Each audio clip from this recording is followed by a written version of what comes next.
Assalamualaikum warahmatullahi wabarakatuh.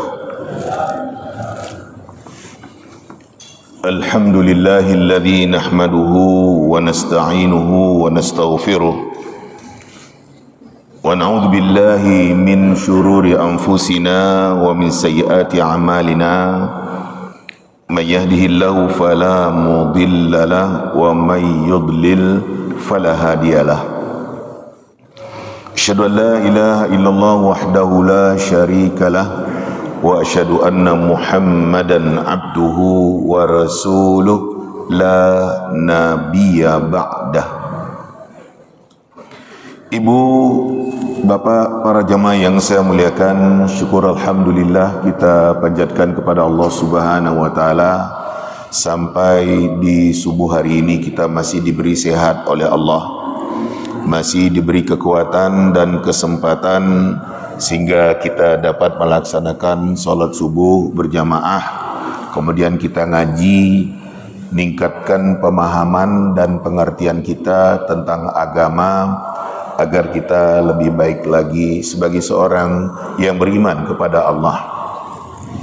Kita ngaji seputar keluarga.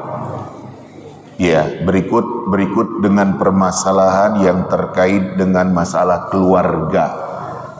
Para jamaah yang saya muliakan, keluarga dalam kaitan umpamanya antara suami dengan istri, antara kedua orang tua dengan anak-anak, antara saudara dengan saudara, dan lain-lain dari cakupan yang kita katakan keluarga. Bagaimana permasalahan yang ada di dalam kehidupan keluarga itu, inilah yang akan kita kaji. Ini yang akan kita perhatikan supaya kita lebih mengerti dan faham tentang agama. Oh, begitu seharusnya.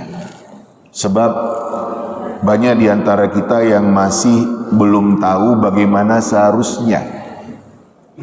Para jamaah yang saya muliakan, kalau nggak ngerti, ya terjadilah kita katakan pelanggaran karena nggak ngerti tentang agama. Makanya kita perlu mengerti dan faham bagaimana seputar keluarga, dan inilah yang nanti akan kita lihat dari rincian kajian-kajian berikutnya. Ibu dan bapak para jamaah yang saya muliakan, kita ketahui keluarga yang terdiri dari suami istri dalam kurung ayah dan ibu dengan anak-anak yang ada.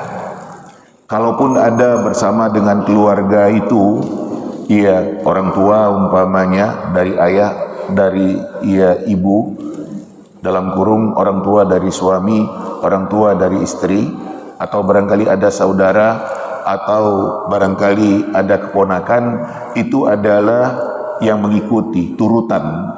Sementara seaslinya keluarga itu adalah ayah dan ibu dengan anak-anak yang ada.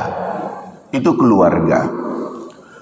Ibu dan bapak para jamaah yang saya muliakan, kita diperintahkan oleh agama untuk menjaga keluarga. Jangan sampai ada di antara anggota keluarga kita yang masuk neraka. Berdasarkan ayat Allah Subhanahu wa taala yang tercantum di dalam surat At-Tahrim pada ayat yang ke-6. Firman Allah Subhanahu wa taala, a'udzu billahi minasyaitonir rajim. Ya ayyuhalladzina amanu qu anfusakum wa ahlikum nara وقودها الناس والحجارة عليها ملائكة غلاظ شداد لا يعصون الله ما أمرهم ويفعلون ما يؤمرون. Wahai orang-orang yang beriman, jaga diri kamu, jaga keluarga kamu dari neraka. Bara neraka itu terdiri dari manusia dan batu. Di sana ada malaikat yang demikian keras dan tegas. Mereka tidak pernah durhaka kepada Allah dan mereka siap untuk melakukan apapun yang diperintahkan oleh Allah kepada mereka. Ini ayat yang nyuruh kita jaga keluarga. Ya, jaga keluarga kamu, jangan sampai ada yang masuk neraka. Ibu dan bapak para jamaah yang saya muliakan, untuk itulah kita perhatikan. Suami mengingatkan istri, istri mengingatkan suami, ayah dan ibu mengingatkan anak-anak yang ada, agar tidak ada satupun dari anggota keluarga kita yang masuk neraka. Untuk itu kita harus menyadarkan diri kita pertama sekali. Kemudian kita sadarkan keluarga kita.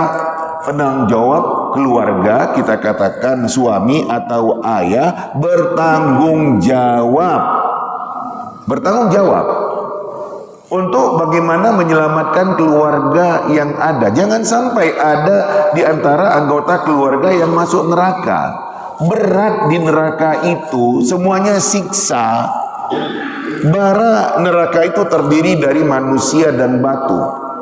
Setiap orang kafir yang dilemparkan ke dalam neraka menambah nyalanya neraka. Batu-batu sesembahan orang-orang musyrik yang mereka dahulu menyembah berhala, ketika dilemparkan ke dalam neraka menambah nyalanya neraka. Dan kemudian itulah yang akan dihadapi oleh orang-orang yang masuk neraka. Jadi para jamaah yang saya muliakan, perintah Allah Subhanahu wa taala kepada kita semua, jaga diri kamu, jaga keluarga kamu dari neraka itu. Ibu dan bapak para jamaah yang saya muliakan, kita sadarkan diri kita pertama sekali. Kemudian kita sadarkan keluarga kita. Kita dakwahi diri kita dakwahi keluarga kita. Ini perintah yang diperintahkan oleh agama kepada kita. Nah, ibu bapak para jamaah yang saya muliakan, seorang ayah umpamanya bukan hanya bertanggung jawab terkait dengan kehidupan yang bersifat jasmania dalam kurung materi, tapi juga bertanggung jawab terhadap apa yang kita katakan hal-hal yang bersifat rohania. Jadi ayah itu bukan hanya memberi makan, memberi minum, memberikan kecukupan, kelengkapan kepada keluarganya yang ada, tapi juga bimbing, ngarahkan, ngingatkan, nasihati. Itu tugas dari seorang ayah atau seorang suami dalam rumah tangganya itu.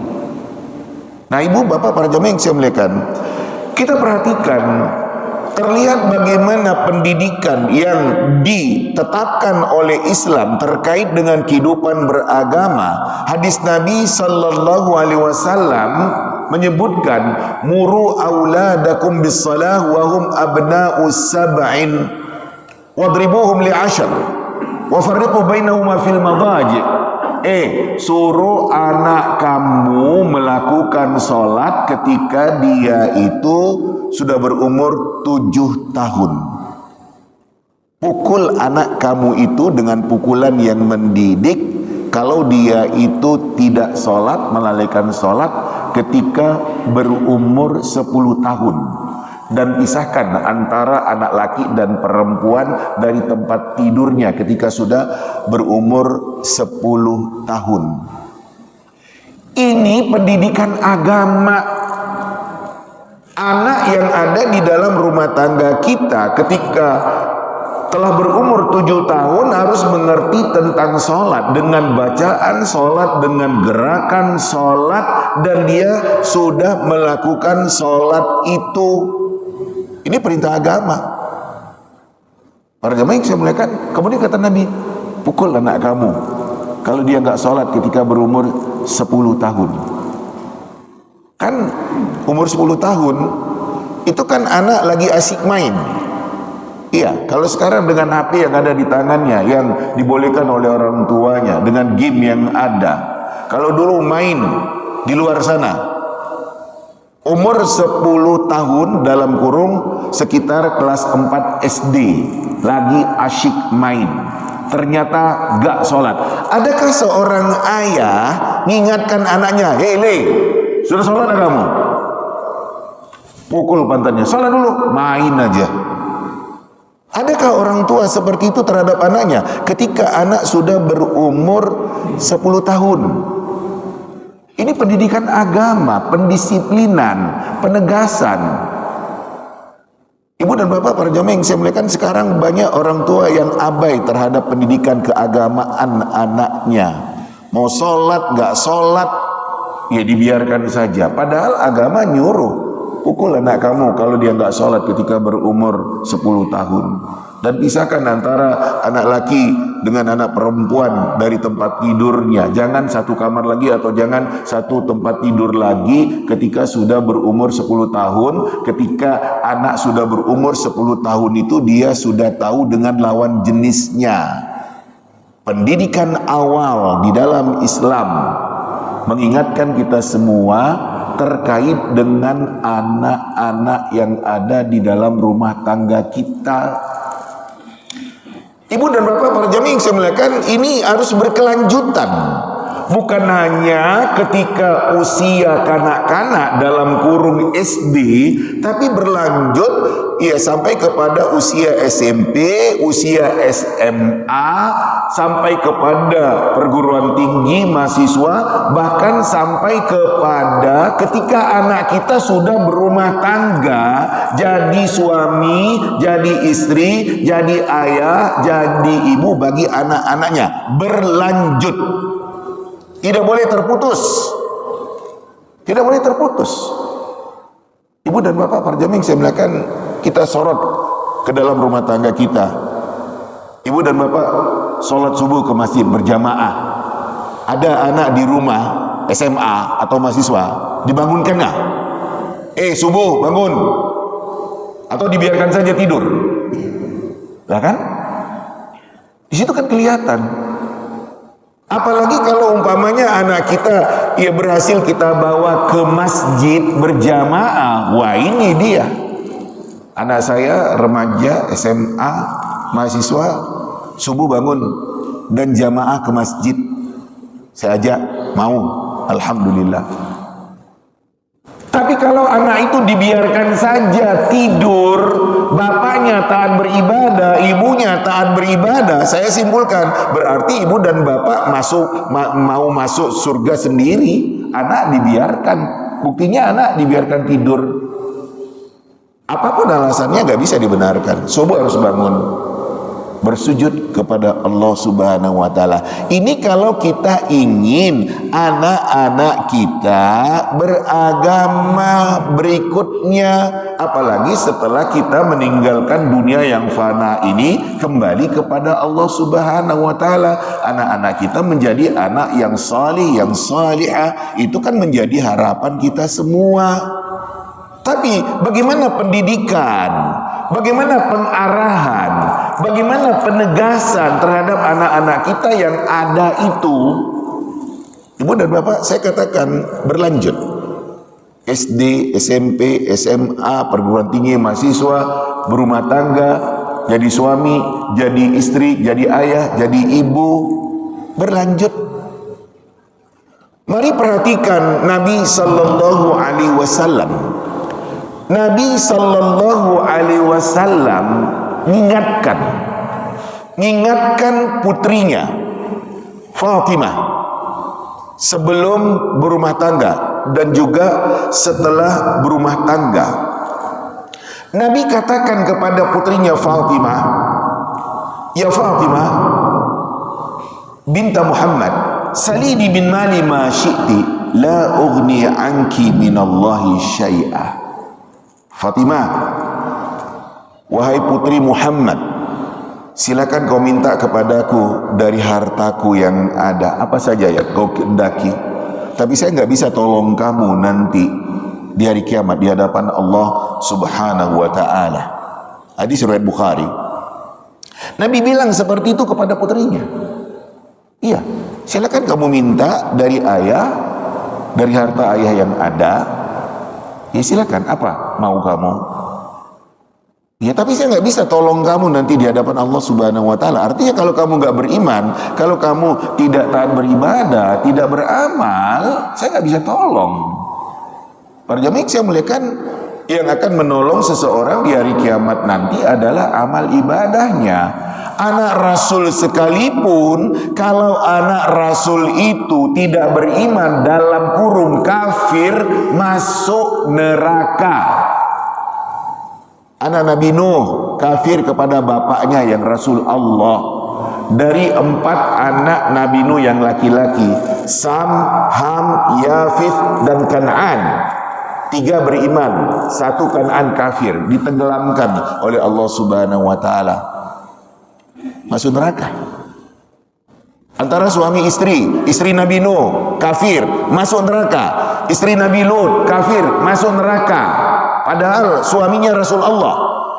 Bapaknya ya Nabi Ibrahim kafir, masuk neraka. Paman Nabi Abu Lahab, dalam kurung Abdul Uzza bin Abdul Muttalib nama aslinya, dan paman Nabi Abu Talib yang demikian sangat sayang kepada Nabi, gak beriman, kafir, masuk neraka.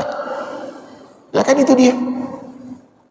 Jadi ibu dan bapak perjamaah yang saya muliakan, kita harus memperhatikan keluarga kita. Itu tadi di awal, jangan sampai di antara anak-anak kita ada yang masuk neraka. Dan Nabi mengingatkan putrinya Fatimah, bahkan ketika Fatimah sudah menjadi istri dari suaminya Ali bin Abi Thalib, sudah menjadi ibu bagi anak-anaknya Hasan dan Husain, gak jarang Nabi Sallallahu Alaihi Wasallam malam-malam ngetuk kamar Fatimah, ngetuk kamar Ali bin Abi Thalib, menantu Nabi. Dipanggil oleh Nabi, ya Ali, ya Fatimah, ala tusallian. Ali, Fatimah, apa gak bangun bertahajud kepada Allah Subhanahu wa Ta'ala? Saya katakan, itu Nabi ingatkan anak menantunya untuk bangun bertahajud kepada Allah. Ketika ibu dan bapak kita semua punya anak, punya menantu di rumah, ada nggak, berani nggak ngetuk kamar menantu untuk bangun bertahajud kepada Allah, untuk berjamaah ke masjid? Nah kan, ini kan pertanyaan besar.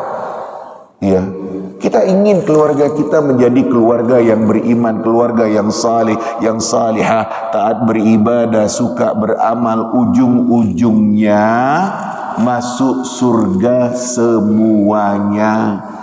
Gak ada yang masuk neraka. Sedih kalau sekiranya ada anak yang masuk neraka ketika ayah dan ibu bertanya, mana adik kamu? Kok nggak kelihatan? Ternyata masuk neraka. Nah kan sedih sekali. Allah Subhanahu wa Ta'ala menyebutkan kita nanti dikala masuk surga semuanya akan dipertemukan oleh Allah Subhanahu wa Ta'ala. Kendati pun tingkat surga yang kita dapatkan berbeda. Berdasarkan potongan ayat Allah Subhanahu wa Ta'ala yang tercantum di dalam surat At-Tur pada ayat ke-21, kata Allah Subhanahu wa Ta'ala, alladzina amanu wattaba'athum dzurriyyatuhum biiman alhaqna bihim dzurriyyatahum wama alatnahum min amalihim min syai' kullu imri'in bima kasaba rahin. Orang-orang yang beriman itu yang diikuti oleh anak cucunya beriman, kami pertemukan mereka dengan anak cucu mereka itu, dan kami tidak kurangi amal mereka sama sekali. Masing-masing orang dengan apa yang dilakukannya akan dimintakan pertanggungjawabannya oleh Allah Subhanahu wa Ta'ala. Ini ayat yang menjelaskan kepada kita bisa ketemu keluarga, kumpul keluarga, kalau masing-masing kita berhasil masuk surga. Kalau masing-masing kita, kendati pun tingkat surganya beda. Ayah di mana ya? Ayah di atas di lantai 100 sana. Saya di bawah ya. Yes, nggak apa-apalah. Kira-kira seperti itu. Tapi kalau nggak masuk surga, nggak bisa dipertemukan. Gak bisa dipertemukan. Nah, ibu dan bapak para jamaah yang saya muliakan, semua kita ingin masuk surga, tapi apakah ada upaya kita terhadap keluarga? Itu tadi. Adakah upaya kita, usaha kita? Karena bagaimana nasib kita nanti itu ditentukan oleh dunia yang kita sedang hidup sekarang ini.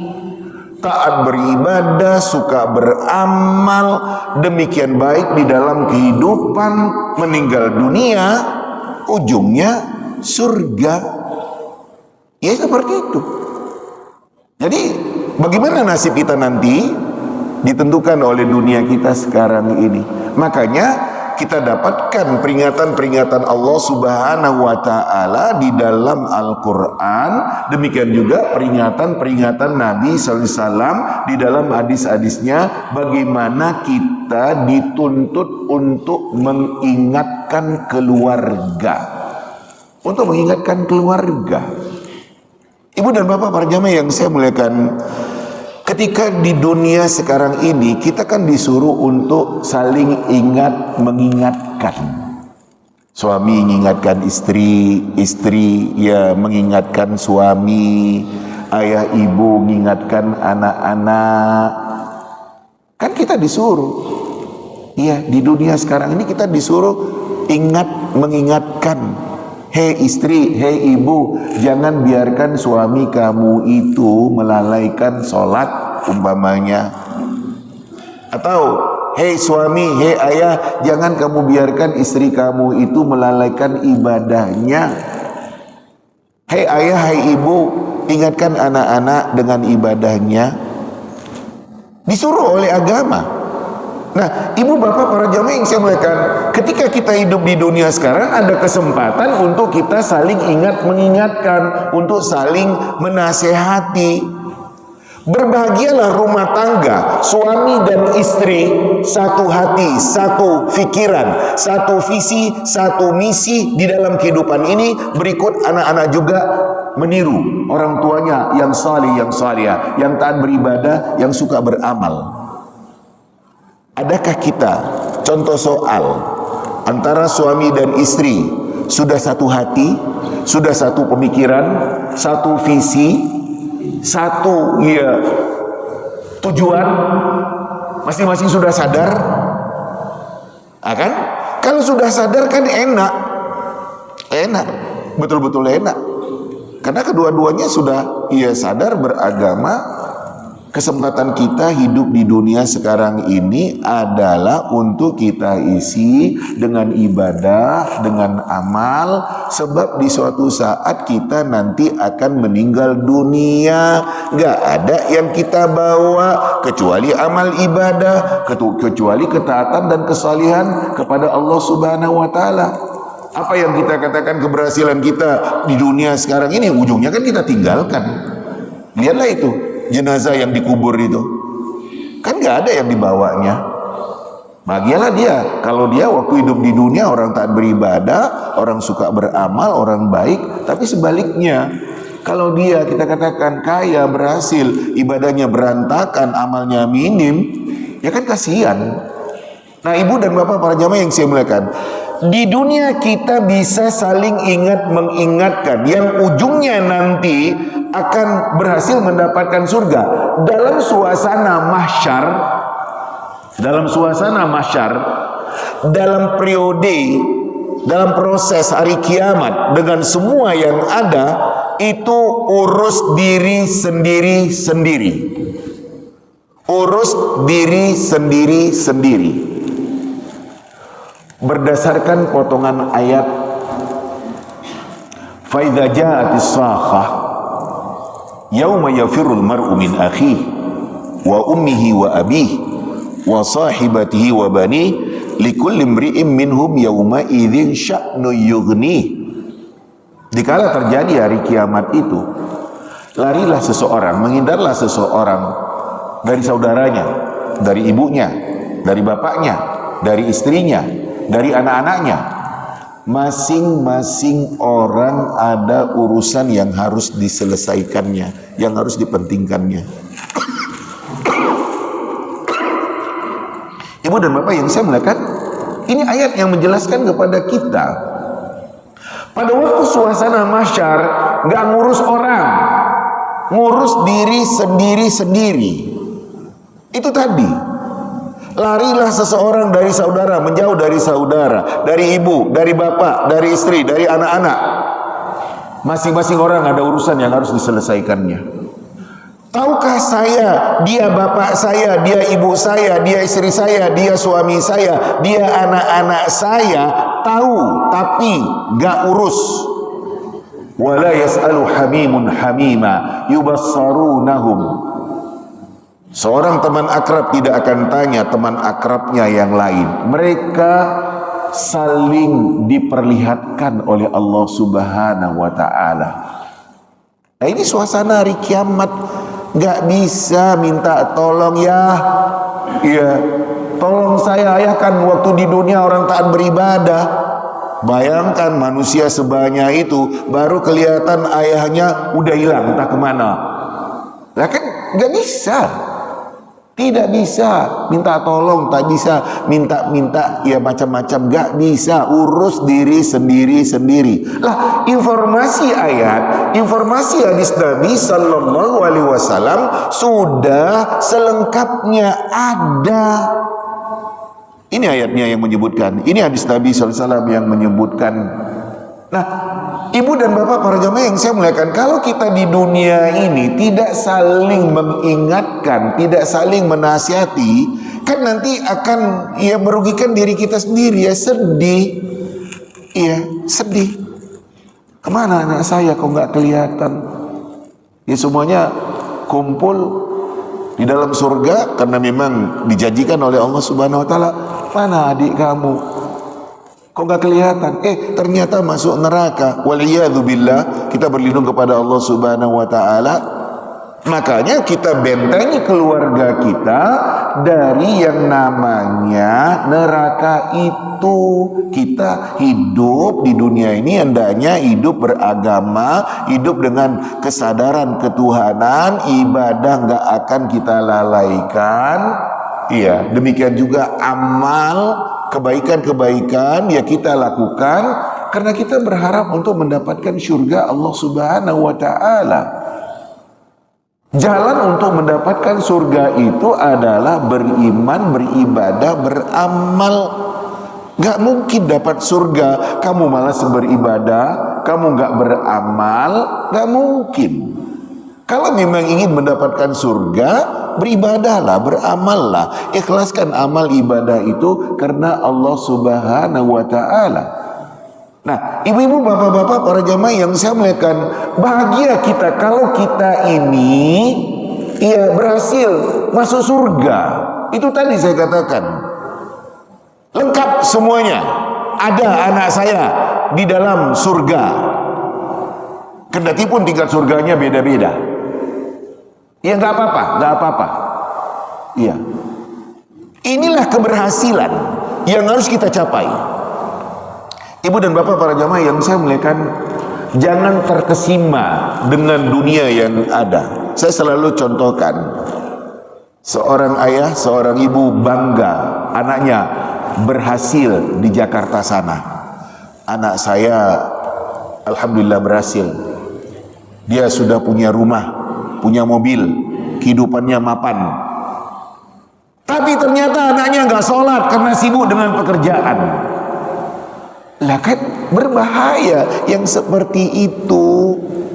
Adakah ketika ayah dan ibu main berkunjung ke anaknya di Jakarta, ketika anaknya itu nggak bangun subuh, kemudian bangun terlambat, langsung mempersiapkan diri pergi ke kantor, ternyata anak gak sholat. Adakah ayah dan ibu mengingatkan anaknya? Seminggu ayah ibu di Jakarta ini, saya kok gak melihat kamu sholat. Adakah diingatkan? Dulu kamu waktu bersama dengan ayah dan ibu, kamu sholat, beribadah, ngaji, baca Quran. Kok di sini kamu gak sholat? Nah sekarang ini banyak orang-orang yang gak sholat. Nah Nah, ibu dan bapak para jamaah yang saya muliakan, terkait dengan rumah tangga, dalam kurung keluarga kita, anak-anak kita utamanya, jangan sampai anak kita nggak sholat. Karena sholat ini adalah penilaian yang paling mendasar. Penilaian yang paling mendasar sekali. Awwalu ma yuhasabu bil abdu yaumal qiyamah as-salah, fa in saluhat saluha sairu amali wa in fasadat fasada sairu amali. Yang pertama sekali yang akan diperiksakan oleh Allah Subhanahu wa taala pada diri seorang hamba adalah salatnya. Kalau salatnya benar, benarlah seluruh amalnya. Kalau salatnya rusak, rusak seluruh amalnya. Jadi penilaian yang pertama sekali itu adalah salat. Nah, kesempatan bagi kita untuk kita mengingatkan, nasihat, menasehati bagaimana kita keluarga muslim, keluarga yang beriman kepada Allah Subhanahu wa taala, ayah dan ibu taat beribadah, anak-anak juga taat beribadah. Ayah dan ibu orang yang dikenal dermawan baik, anak-anak juga anak-anak yang dermawan yang dikenal baik di dalam pergaulannya. Bahagia kita kalau kita punya anak yang salih dan salihah. Dan jangan sampai terputus. Bapak ibu taat beribadah, anak gak sholat. Bapak ibu dermawan, demikian pemurah, anak bakhil, hanya mementingkan dirinya sendiri. Rugi kita kalau punya anak seperti itu. Ketika kita punya anak, punya keturunan, hendaknya kesolihan yang ada pada diri saya berlanjut pada anak-anak saya. Ketika saya di dunia ini sadar beragama, anak-anak saya juga alhamdulillah. Ketika saya di dunia saya dermawan, suka beramal, anak-anak saya dari sejak awal sudah saya tanamkan untuk mau berbagi dengan orang-orang yang miskin dan susah. Dan alhamdulillah anak saya saleh seperti yang menjadi harapan kita. Bahagia masuk surga bersama-sama. Kendati pun tingkat surganya beda. Makanya ibu-ibu, bapak-bapak, para jamaah yang saya muliakan, kita perlu memperhatikan permasalahan-permasalahan yang terkait dengan keluarga ini. Iya, betul, harus kita perhatikan. Kendati pun kita sudah berusia lanjut, tapi kita punya pemahaman yang benar. Kemudian inilah yang kita tularkan kepada anak-anak kita. Kita sampaikan, kita ingatkan agar anak-anak kita juga seperti kita yang sudah dengan kesadaran beragama. Bahagia punya anak yang saleh, yang salihah. Tapi harus dididik, dibimbing, diarahkan, diingatkan, ditegaskan. Harus. Iya, kalau enggak ya enggak jadi. Enggak jadi. Padahal kita ingin semua kita masuk surga. Nah, ibu bapak para jamaah yang saya muliakan, hadis Nabi SAW mengatakan, idza mata ibnu Adam inqata'a amaluhu illa min thalath, sadaqatin jariyah aw ilmin yuntafa'u bihi aw waladin salih yad'u lah. Apabila seseorang meninggal dunia, terputus amalnya kecuali dari 3 hal: sedekah jariyah, amal harta, zakat, infak, sedekah, bantuan, sumbangan yang dikeluarkannya selama dia hidup, atau ilmu yang dimanfaatkan orang, yang diajarkannya, terutama sekali ilmu-ilmu agama. Dan yang ketiga, anak yang saleh yang selalu mendoakan orang tuanya. Ibu dan bapak para jamaah yang saya muliakan, anak yang saleh. Kalau kita sebagai orang tua sekarang, kita kan punya anak-anak, maunya anak-anak kita itu anak-anak yang saleh, yang salihah. Apakah ketika kita masih hidup sekarang ini, atau ketika kita di suatu saat nanti sudah meninggal dunia, dia pandai berdoa kepada Allah Subhanahu wa taala, Allahumma ufirli wa liwalidayya warhamhuma kama rabbayani shaghira. Ya Allah, ampuni dosaku, ampuni dosa kedua orang tuaku, sayangi keduanya ya Allah, karena keduanya sudah demikian bersusah payah mendidik aku dari sejak kecil. Pandai dia berdoa kepada Allah Subhanahu wa taala, dan itu akan menambah kebahagiaan kita. Ibu dan bapak para jamaah yang saya muliakan, orang tua yang sudah meninggal terheran-heran kok dia mendapatkan tambahan fasilitas?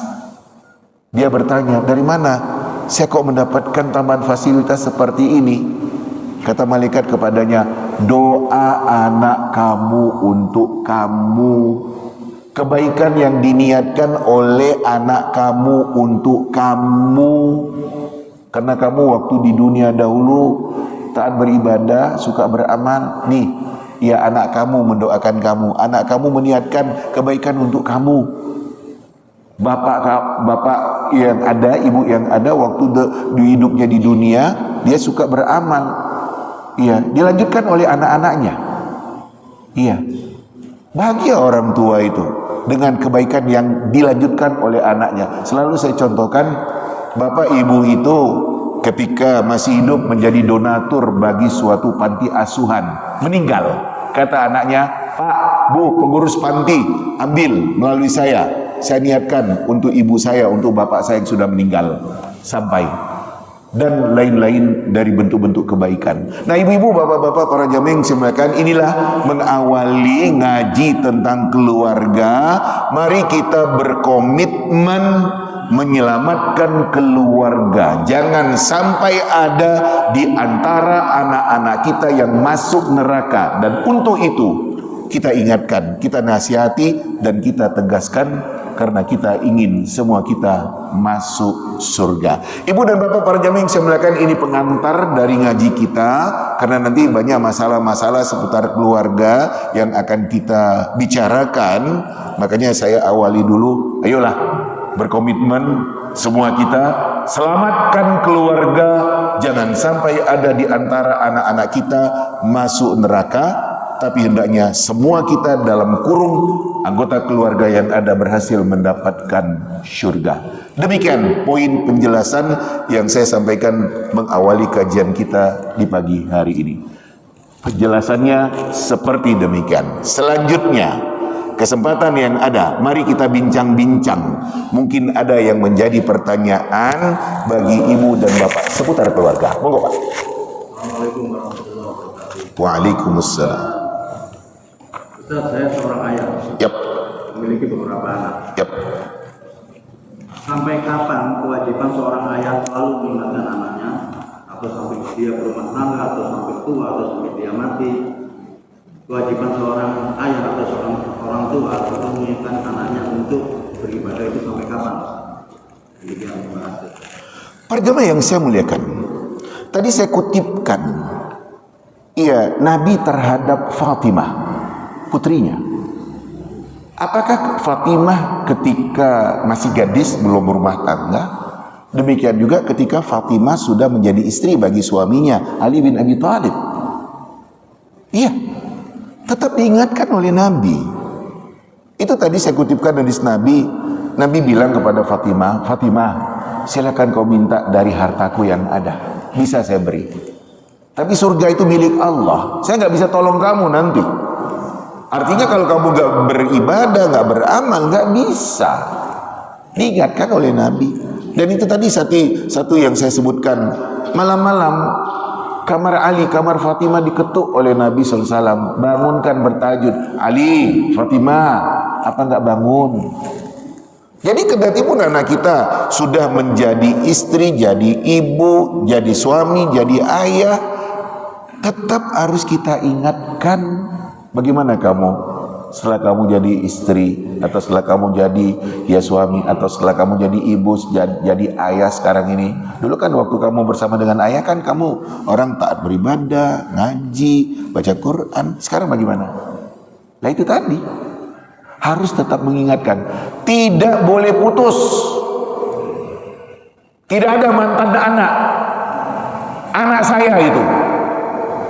Bahagia kita, anak kita alhamdulillah berhasil taat beribadah, suka beramal. Sedih kita kalau sekiranya anak kita berhasil secara duniawi, kaya, nggak sholat. Sedih. Karena nanti yang nggak akan bisa masuk ya surga kalau sekiranya anak nggak sholat, kerja terus, mengejar duniawi, mengejar kaya, mengejar jabatan. Jadi tidak ada istilah terputus untuk mengingatkan, terus dan terus. terus dan terus. Dan ini yang harus sama-sama kita perhatikan. Itu tadi saya katakan, pendidikan, pengarahan, mengingatkan, menasihati berlanjut.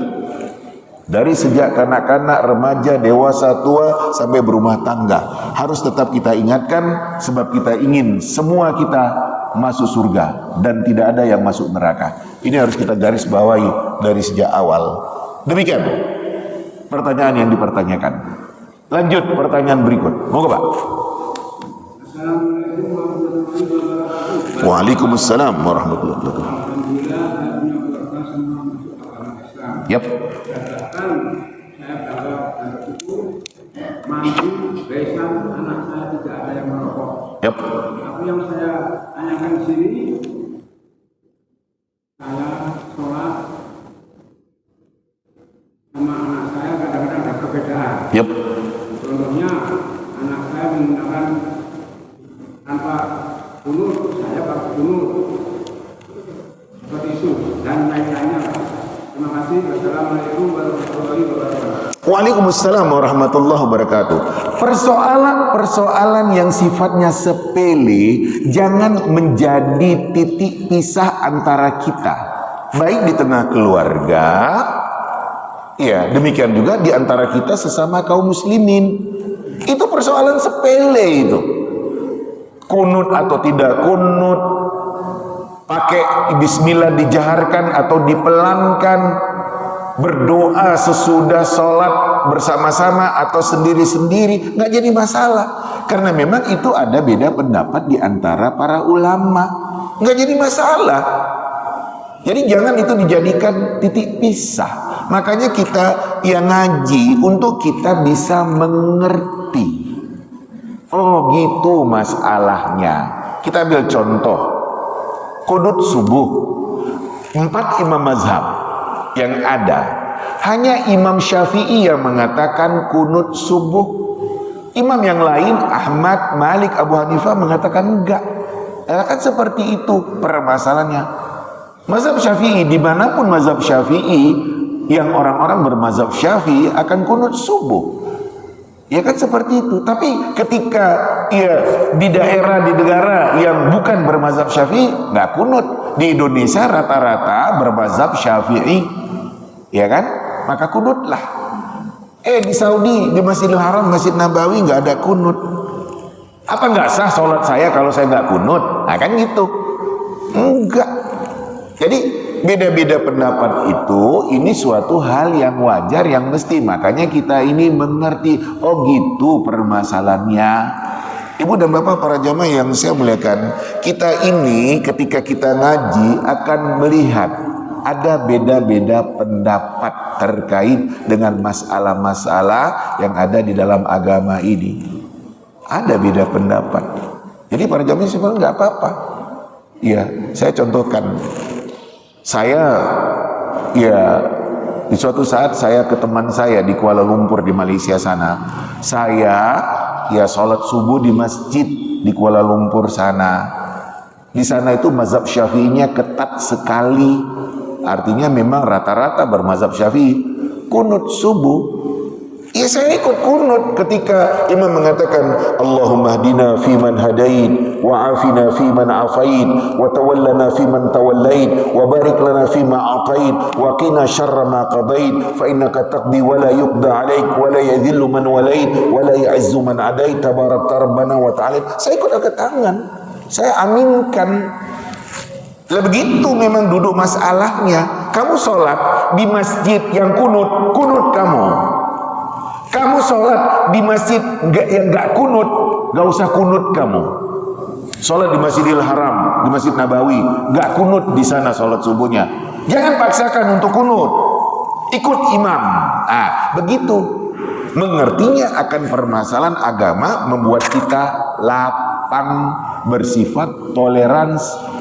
Gak jadi masalah kunut atau gak kunut. Yang jadi masalah kalau kamu gak bangun, gak sholat subuh, itu yang jadi masalah.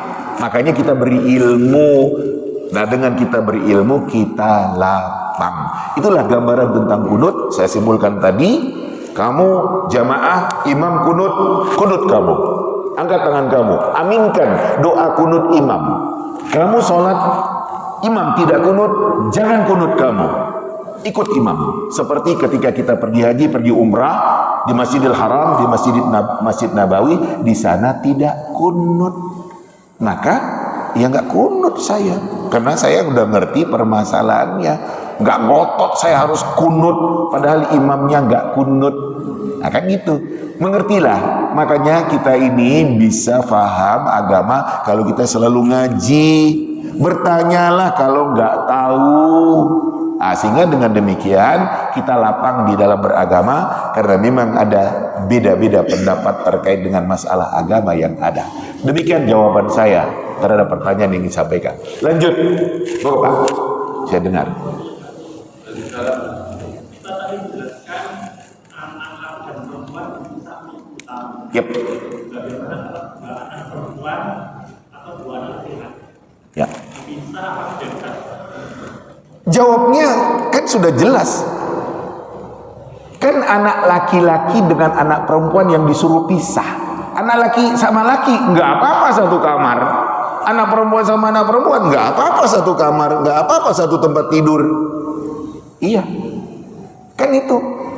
Yang disuruh adalah antara anak laki dengan perempuan ketika sudah berumur 10 tahun. Karena ketika berumur 10 tahun itu si anak udah tahu dengan lawan jenisnya. Nah, makanya si adik laki-laki umpamanya ya sudah berumur ya 10 tahun, kakaknya di atas 10 tahun, nggak boleh lagi satu kamar, nggak boleh lagi satu tempat tidur. Karena apalagi anak sekarang sudah tahu dengan lawan jenisnya, nanti kan akan terjadi hal-hal yang tidak diinginkan, maka dipisah. Kalau laki dengan laki satu kamar no problem, perempuan dengan perempuan satu kamar no problem. Yang disuruh adalah pisahkan antara anak laki-laki dengan anak perempuan dari tempat tidurnya ketika sudah berumur 10 tahun. Demikian. Lanjut pertanyaan yang lain. Ibu-ibu punya pertanyaan, Bu? Ayo ngaji bertanya kalau ada yang menjadi pertanyaan bagi ibu-ibu supaya bisa mendapatkan penjelasan. Silakan, saya dengar. Monggo, Bu.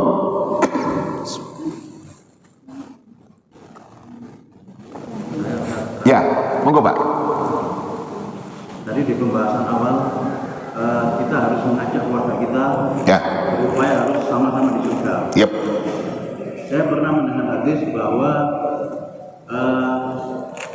salah satu keluarga, bisa ayah, bisa anak, bisa istri, itu bisa menarik kita, malah bisa menarik kita ke neraka. Bagaimana Pak? Bisa menarik kita ke neraka. Iya. Para jemaah yang saya muliakan, menarik ke neraka. Iya. Kenapa bisa menarik ke neraka? Adakah kesalahan yang dilakukan waktu di dunia? Itu dia permasalahannya. Ayah dan ibu yang ingatkan anak-anaknya, anak bisa nuntut orang tuanya nanti. Saya nggak pernah diajarkan sholat oleh bapak saya. Ya ini dia. Ini poinnya. Jadi kalau ayah dan ibu sudah mengingatkan anak-anak, sudah mendidik, sudah mengarahkan anak dewasa umpamanya, ternyata nggak mau sholat umpamanya, nggak mau beragama, urusan kamu. Kamu sudah dewasa, malah marah diingatkan ayahnya untuk sholat. Tapi kalau ayah dan ibu nggak mengingatkan anak-anak, nggak mendidik anak-anak dari sejak kecil, anak bisa nuntut orang tuanya. Saya nggak pernah diajarkan sholat, saya nggak pernah diajarkan agama oleh orang tua saya. Bapak saya sibuk cari uang, cari kaya, dan saya nggak pernah mendapatkan bimbingan. Nah kan, ini berbahaya yang model seperti ini. Makanya kan nanti kan kita bisa melihat, ibu dan bapak yang saya muliakan, ayah terhadap anak-anak punya dua kewajiban, materi dan non materi. Demikian juga suami dengan istri punya kewajiban materi dan non materi. Kita lengkapi kebutuhan rumah tangga kita, ya, dengan semua kebutuhan, baik yang bersifat primer dan yang sekunder. Kita lengkapi. Makanya ayah kerja sungguh untuk bagaimana membahagiakan keluarga supaya lengkap, tersedia semuanya. Kan ini materi dan non materi. Itu tadi bimbingan, pengarahan, iya, nasihat. Ya seperti itu. Makanya jangan hanya yang mementingkan materi, sementara nggak pernah anak diarahkan, dibimbing, dididik. Apa yang saya sampaikan tadi dari hadis Nabi SAW, suruh anak kamu melakukan sholat ketika dia berumur 7 tahun, pukul dia ketika dia telah berumur 10 tahun. Itu kan pendidikan. Udah sholat kamu? Belum? Main saja. Kan udah diingatkan, terbiasa, disiplin, akhirnya dia nggak pernah meninggalkan sholat. Nah itu yang diinginkan oleh agama. Tapi kalau umpamanya nggak pernah bapak saya ngajarkan sholat, nggak pernah mengarahkan saya kepada agama. Nah ibu-ibu, bapak-bapak, para jemaah yang saya muliakan, kalau umpamanya kita dengan kesibukan masih ada cara lain. Apakah dengan menyerahkan anak kita ke taman pendidikan Al-Quran, ke madrasah diniyah, atau saya datangkan guru agama, ustadz ngajari anak saya di rumah, ya, baca Quran dengan sholatnya, dengan lain-lainnya, ya seperti itu. Kalau sekiranya tidak diingatkan, ya ayah akan dituntut oleh anaknya, dan akhirnya si ayah itu masuk neraka. Innallaha sa'ilun kulla ra'in amma star'a ahafiza am dayya'ah hatta yas'ala ar-rajula an ahli baiti. Allah Subhanahu wa taala akan tanya setiap pemimpin tentang yang dipimpinnya, apakah betul-betul dia jaga atau dia sia-siakan, sampai Allah akan tanya seseorang tentang keluarganya. Itu tadi. Iya. Hei suami, ada nggak kamu ingatkan istri kamu itu untuk beribadah? Hei ayah, hei ibu, ada nggak kamu ingatkan anak-anak kamu? Ini pertanyakan. Jadi kalau tadi poin pertanyaan, bisakah ya seorang anak umpamanya narik bapaknya ke neraka? Bisa. Kalau si ayah tidak memperhatikan keberagaman anaknya ketika di dunia, hanya mementingkan materi, dan akhirnya anaknya ia ngadu kepada Allah, saya tidak pernah dibimbing dengan agama, saya tidak pernah diajak untuk sholat. Kan ini yang jangan sampai terjadi pada diri kita. Makanya kita ingatkan, kita sampaikan. Mudah-mudahan kebenaran yang kita sampaikan diterima oleh anak kita. Alhamdulillah, saya sadar beragama, saya taat beribadah, saya suka beramal. Anak-anak saya juga taat beribadah, suka beramal baik, bahagia dunia, bahagia akhirat ketika kita punya anak-anak yang salih dan salihah. Ibu-ibu, bapak-bapak, para jemaah yang saya muliakan, ya dengan saya dihadirkan kepada ibu-ibu dan bapak-bapak di majelis ini, di masjid ini, saya hanya mengatakan, ayo ngaji terus. Saya bilang, saya diminta fikih keluarga. Itu tadi saya katakan bagaimana hubungan antara suami dengan istri, bagaimana hubungan ayah dan ibu dengan anak-anak, anak-anak dengan ayah dan ibunya, bagaimana hubungan bersaudara di tengah keluarga. Jadi kajian kita fokus untuk membicarakan masalah-masalah seputar keluarga. Kalau memang kita sudah benar sejalan dengan apa yang dituntunkan oleh agama, iya, terus istiqamah. Tapi kalau ternyata belum, ya memang harus memperbaiki diri. Saya contohkan ya, ini satu contohkan. Ini kasus pernah terjadi. Suami bakhil terhadap keluarga, ayah bakhil terhadap anak-anak. Ini terjadi loh pada masa Rasul SAW. Ya, bapak itu kaya, suaminya kaya, istrinya gak dilengkapi dengan kebutuhan-kebutuhan yang menjadi kebutuhan. Bakhil, bapak kaya, anak-anak gak dikasih, padahal bisa.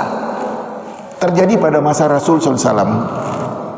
Adalah Hindun, istri dari Abu Sufyan, yang mengadukan kepada Rasul, ya Rasulullah, suami saya Abu Sufyan itu bakhil sekali. Dia tidak pernah memberikan kepada saya apa yang menjadi kebutuhan saya. Bolehkah ya Rasulullah, saya ambil uangnya tanpa sepengetahuan dia, kata Nabi, ambil secukupnya untuk kamu dan untuk anak kamu. Saya simpulkan, kalau suami bakhil, istri boleh ngambil beberapa lembar dari uang ratusan ribu itu dari dompet suaminya, kalau bakhil. Tapi kalau suami saya nggak bakhil, orangnya dermawan pemurah, kendati pun dompet suami terletak, si istri tidak akan pernah mengambil satu lembar pun dari uang suaminya. Nah ini kan kasus keluarga, suami yang bakhil. Iya, ambil secukupnya untuk kamu dan anak-anak kamu, kata Nabi kepada Hindun, istri Abu Sofyan, yang Abu Sofyan itu bakhil terhadap keluarga. Nah kan pendidikan agama itu sudah demikian banyak dan lengkap. Ya kembali, ngerti nggak sudah ada bimbingan agama terkait dengan masalah keluarga. Inilah yang kita kaji insya Allah dalam kesempatan-kesempatan berikut. Demikian dari saya, lebih dan kurang saya mohon maaf. Wassalamualaikum warahmatullahi wabarakatuh.